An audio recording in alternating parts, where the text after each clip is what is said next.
Hello friends, எல்லோரும் எப்படி இருக்கீங்க? நல்லா இருக்கீங்களா? நானும் நல்லா இருக்கேங்க. இன்றைக்கி நம்ம பார்க்க போகிறது பெரியவங்கலேருந்து சின்னவங்க வரைக்கும் எல்லாருக்குமே விருப்பமான ஒரு சூப்பரான ஒரு ஸ்நாக்ஸ் ரெசிபி தாங்க பண்ணியிருக்கிறோம். டேஸ்ட்டு சூப்பராக இருக்குங்க. ஈவினிங் நேரத்தில் ஒரு டீ போட்டுட்டு அந்த டீயோட இந்த ஸ்நாக்ஸ் ரெசிபியை நீங்கள் வச்சு சாப்பிடும் போது அவ்வளோ டேஸ்ட்டாக இருக்குங்க. அப்புறம் பார்த்தீங்கன்னா இது காலையில் பிரேக்ஃபாஸ்ட்டாகவும் எடுத்துக்கலாங்க. ரொம்பவே ஹெல்த்தியானதுங்க. ஏன்னா நம்ம காய்கறிகள் நிறையா சேர்த்துருக்கோம். ரொம்பவே ஹெல்த்தியானது, ரொம்பவே டேஸ்ட்டானதுங்க. சரி வாங்க இந்த ஸ்நாக்ஸ் ரெசிபி எப்படி செய்யலான்னு சட்டுன்னு பார்த்துடலாம். இப்போ ஒரு 50 கிராம் சோயாவை எடுத்துகிட்டு அதை நல்லா கொதிக்கிற தண்ணியில் சேர்த்துட்டு அதுக்கப்புறமா ஒரு 10 நிமிஷம் மூடி வச்சுட்டு எடுத்துருக்கேங்க. இப்போ இந்த சோயா நல்லா வெந்து வந்திருக்குது. இந்த சோயாவில் கொஞ்சம் கூட தண்ணி இல்லாமல் நல்லா இறுக்கி உங்களால் எந்த அளவுக்கு பிழிய முடியுமோ அந்த அளவுக்கு நல்லா பிழிஞ்சு எடுத்துக்கோங்க. நானுமே இதை பிழிஞ்சு எடுத்துக்கிறேங்க. பாருங்கள், இப்போ நல்லா சோயாவை பிழிஞ்சு எடுத்துக்கிட்டாச்சு. இந்த சோயாவை நம்ம இன்றைக்கி முழுசாக சேர்க்க போகிறது கிடையாது. நம்ம கையாலேயே லைட்டாக அப்படி மசிச்சு விடும் போதேவும் நல்லா வெந்திருக்கிறதுனால நம்மளுக்கு நல்லா மசிஞ்சு வந்துடும். ஓரளவுக்கு மசிச்சு விட்டுக்கிட்டால் போதும், ரொம்ப மசிச்சு விட வேண்டாங்க. பாருங்கள், இந்த அளவுக்கு மசிச்சு விட்டுக்கிட்டால் போதும். 1-2 மசிச்சு விட்டுக்குங்க.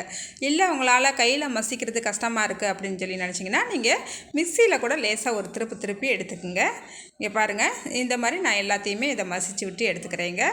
கொஞ்சம் வெந்திருக்கிறதுனால நம்மளுக்கு மசிக்கிறதுக்கு கையிலேயே மசிக்கிறதுக்கு ஈஸியாக தாங்க இருக்கும். இப்போ நான் எல்லா சோயாவையும் பாருங்கள் இந்தளவுக்கு நல்லா கையிலேயே மசிச்சு எடுத்துக்கிட்டேங்க. நல்லா ஒன்றும் பாதியமாக மசிச்சு எடுத்துக்கிட்டால் போதும். இப்போ இந்த சோயா அப்படியே இருக்கட்டுங்க.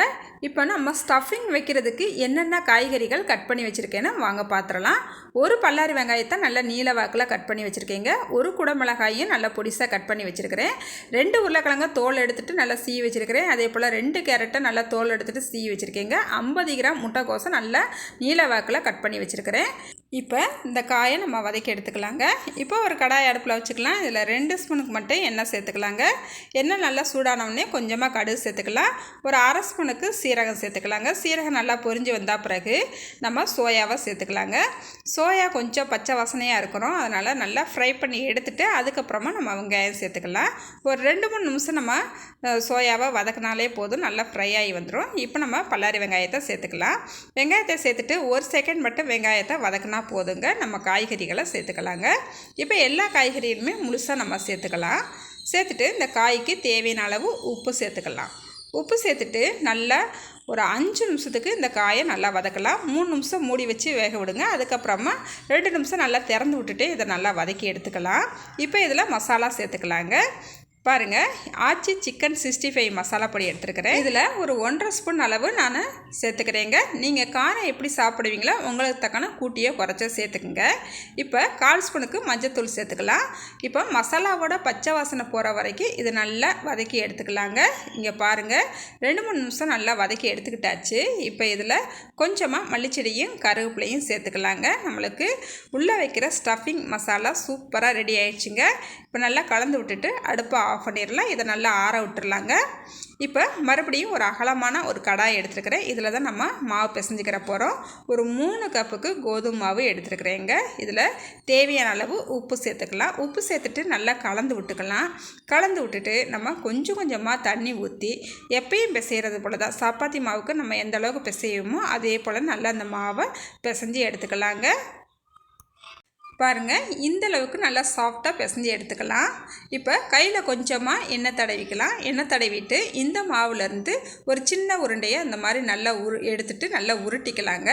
நல்லா உருட்டிட்டு உங்களால் கையிலேயேவும் இந்த மாதிரி நம்ம கொலக்கட்டைக்கெல்லாம் பண்ணுவோம் பார்த்தீங்களா, அந்த மாதிரி பண்ண முடிஞ்சுன்னா பண்ணுங்கள். இல்லை பூரிக்கட்டையில் வச்சு லைட்டாக ஒரு தடவை நல்லா உருட்டிட்டு கொஞ்சம் மொந்தையாக உருட்டி எடுத்துக்கோங்க. ரொம்ப எலசாக உருட்ட வேண்டாம், மொந்தையாக உருட்டி இந்தளவுக்கு எடுத்துகிட்டு இல்லை ஸ்டஃபிங் ஒரு 1.5 ஸ்பூனுக்கு உள்ளே வச்சுக்கலாங்க. அதுக்கப்புறமா இதை பாதியை அப்படியே மடக்கி விட்டுட்டு இந்த ஸ்டஃபிங் வெளியே வராமல் நல்லா அழுத்தி விட்டுக்கலாங்க. அழுத்தி விட்டுட்டு அதுக்கப்புறமா நம்ம உருண்டையை அந்த மாதிரி உருட்டி எடுத்துக்கலாங்க. பாருங்கள், கொஞ்சம் கூட ஸ்டஃபிங் நம்மளுக்கு வெளியிலே வந்துடாது. நம்ம அழுத்தி விடும் போது ரொம்ப சப்பையெல்லாம் உருட்டக்கூடாது. ஓரளவுக்கு இந்த மாதிரி நல்லா மொந்தையாக உருட்டி எடுத்துக்கலாங்க. இது போல் நான் எல்லாத்தையுமே ரெடி பண்ணி எடுத்துக்கிட்டேன். இப்போ ஒரு இட்லி சட்டி அடுப்பில் வச்சுக்கிட்டு கொஞ்சமாக தண்ணி ஊற்றி தண்ணி ஒரு கொதி வந்த பிறகு இட்லி சட்டிக்குள்ளேயும் நான் வச்சுக்கிட்டேங்க. இப்போ இதை மூடி வச்சு ஒரு 10 நிமிஷத்துக்கு இதை வேக விட்டுறலாம். அதுக்கப்புறம் பார்க்கலாங்க. பாருங்கள், ஒரு 10 நிமிஷம் ஆயிடுச்சுது. சூப்பராக வெந்துருச்சுது. இப்போ இது நல்லா ஆற விட்டுறலாம். அதுக்கப்புறமா நம்ம பார்க்கலாம். இப்போ பாருங்கள், ஆறுனா பிறகு நான் ஒரு பிளேட்டுக்கு மாற்றி எடுத்துக்கிட்டேன். இப்போ இதை நம்ம ஃப்ரை பண்ணி எடுத்துக்கிற போகிறோம்.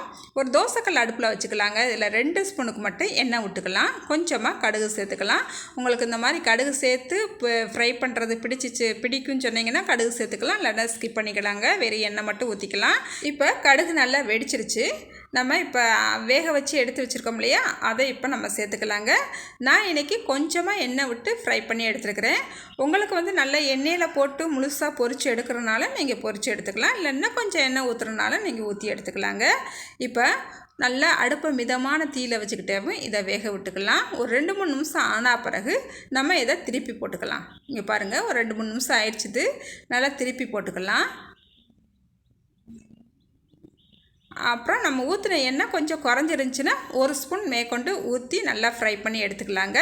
நல்ல மிதமான தீயில வச்சுக்கிட்டு இதை நல்லா ஃப்ரை பண்ணி எடுக்கும் போது தான் நம்மளுக்கு நல்லா எல்லா பக்கமும் வெந்து ஒன்று போல் வெந்து நம்மளுக்கு மொறுமொறுன்னு சாப்பிட்றதுக்கு சூப்பராக இருக்குங்க டேஸ்ட்டு.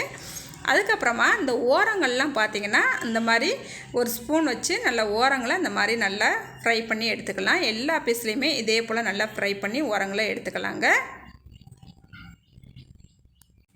நல்லா பொறுமையாக அடுப்பை மிதமான தீயில வச்சுக்கிட்டு நல்லா ஃப்ரை பண்ணி எடுத்தால் தான் நம்மளுக்கு முழுவதுமாக நல்லா வெந்து வருங்க. இப்போ நம்மளுக்கு எல்லா பக்கமும் நல்லா ஃப்ரை பண்ணி செவந்து வந்துருச்சுது. இப்போ நம்ம இதை எல்லாத்தையுமே எடுத்துக்கலாம். பெரியவங்கலேருந்து சின்னவங்க வரைக்கும் பிடித்தமான ஸ்நாக்ஸ் ரெசிபி நம்மளுக்கு இப்போ சூப்பராக சுட சுட செம்மையாக ரெடி ஆயிடுச்சுங்க. வாங்க இப்போ இதை கட் பண்ணிவிட்டு டேஸ்ட் எப்படி இருக்குன்னு பார்த்துடலாங்க. பாருங்கள், இப்போ நான் உங்களுக்கு எடுத்து காட்டுறேன். எந்த அளவுக்கு நல்லா பார்க்கும் போதே உங்களுக்கு தெரியும் மொறுமொறுன்னு நல்லா சூப்பராக வெந்திருக்குங்க. டேஸ்ட்டுமே செம்மையாக இருக்குது. இதை நான் உங்களுக்கு கட் பண்ணியும் காட்டிடுறேன்.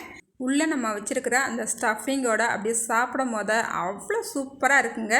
சாயங்கால நேரத்தில் ஒரு டீ போட்டுட்டு 2 ஸ்நாக்ஸ், இந்த ஸ்நாக்ஸை நீங்கள் சாப்பிட்டிங்கன்னா நைட்டு சாப்பாடே தேவையில்லைங்க. இதுவே நம்மளுக்கு வயிறு ஃபில்லிங் ஆயிரும். சூப்பரான ஹெல்த்தியான இந்த ஸ்நாக்ஸ் ரெசிப்பியை நீங்களுமே மிஸ் பண்ணாமல் ட்ரை பண்ணி பாருங்கள். ட்ரை பண்ணிவிட்டு எப்படி இருந்துச்சுன்னு மறக்காமல் கமெண்ட்டில் சொல்லுங்கள். இந்த வீடியோ உங்களுக்கு பிடிச்சிருக்குன்னு நம்புகிறேங்க. அடுத்த ஒரு வீடியோவில் பார்க்கலாங்க. பாய்.